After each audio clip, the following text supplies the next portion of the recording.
Hola, bienvenidos a Mentes Maestras. En el segmento de hoy estaremos hablando sobre lo que es la sociología y la educación, la relación que tienen y la importancia para nosotros como educadores el aplicarlas y entenderlas. Sin más preámbulo, comencemos. Stuart Mill define la educación como el conjunto de influencias que actúan sobre una persona, es decir, factores externos o factores internos, es decir, algunas decisiones. La educación y la sociedad siempre han ido relacionadas. Hay muchas formas en las que impacta la sociedad y la educación. A lo largo de la historia, la educación ha tenido un impacto significativo, es decir, que ésta se adapta al contexto, a los tiempos o ciertas normas que se van construyendo a través del tiempo.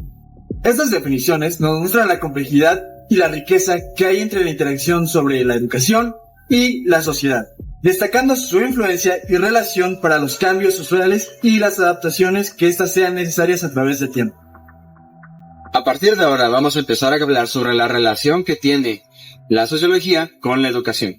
Y es que dentro de la sociología, la educación es más el medio que utilizamos para poder desarrollar a los niños y llevarlos a un nivel de desarrollo en su conocimiento, en su físico y también en su moral.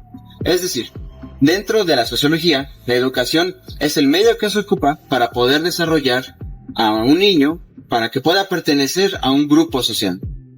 Por ejemplo, dentro de la sociología podemos encontrar dos principios que buscan en cada uno de sus individuos.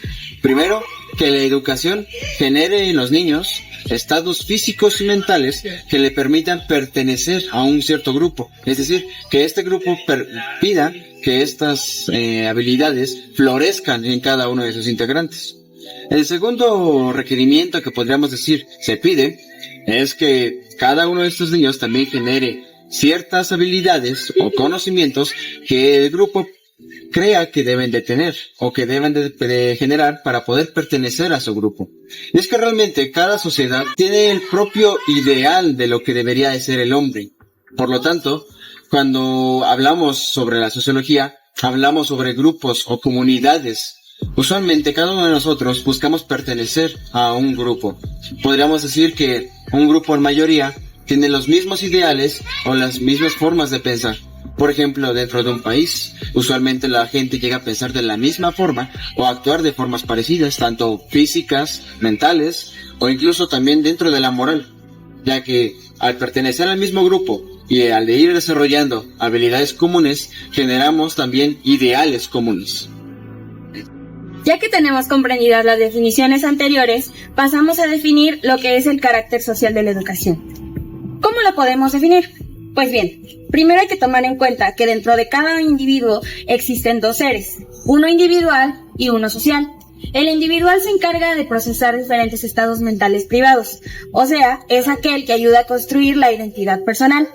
Por otro lado, el ser social es aquel en el que influyen las ideas, las costumbres y las tradiciones del contexto externo, es decir, aquel en el que nos encontramos y que también, de cierta manera, ayuda a influir y construir nuestra identidad como individuo. Pero ¿cómo es que influye lo social dentro de nuestra educación? Tanto autores como Vygotsky y Piaget han hablado de cómo el constructivismo influye dentro de nosotros como estudiantes. La educación transforma al individuo dándole a conocer conocimiento que no es innato a sí mismo, sino que se aprende con lo que podemos enseñar como docentes y con lo que se puede aprender como estudiantes, cosa muy diferente a la educación natural, que son aquellos procesos fisiológicos, biológicos y naturales que nosotros vamos descubriendo y aprendiendo conforme vamos creciendo. Para entender el carácter social de la educación, consideraremos algunos ejemplos históricos y culturales. En Esparta, la educación se centraba en fortalecer los músculos para soportar la fatiga, mientras que en Atenas se buscaba crear cuerpos hermosos. En la época de la caballería, la meta era formar guerreros ágiles y resistentes. Hoy en día, la educación física se enfoca principalmente en la higiene y en contrarrestar los efectos negativos de una vida que muchos consideraríamos intensa.